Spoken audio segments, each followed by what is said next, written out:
Kailan lang nalaman namin kay Aling Vir na nandun si Maxine sa Oriente nung namatay yung tatay niyo. Tapos, bigla na lang pinatay si Aling Virna. Parang nakakapagduda naman yung timing nun.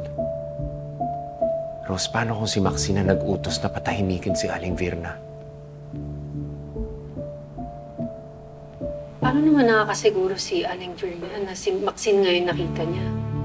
Unless, nakuha na niya na picture, na-videohan pa niya? Unless, may sapat siyang ebidensya. Kung wala, puro suspetsya lang meron tayo. Yan ka na naman, Rose eh. Pinapairal mo na naman yung pagiging PBI agent mo.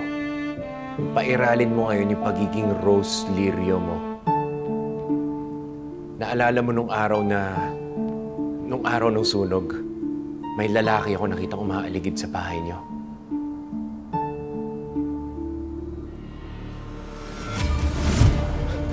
Hoy! Hoy! Bumalik ka dito! Alex! Hoy! Sino ka?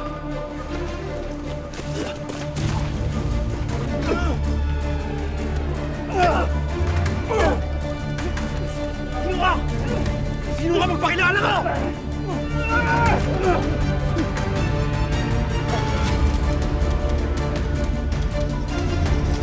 Hoy! Hoy!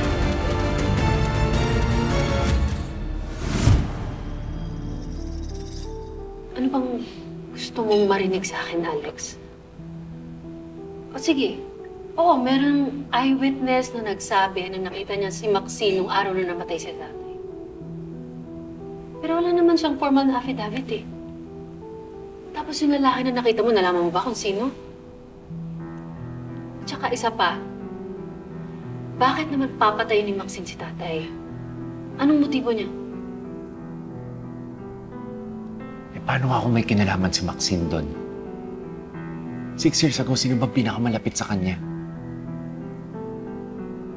Eh, di yung mga bago mong kapatid.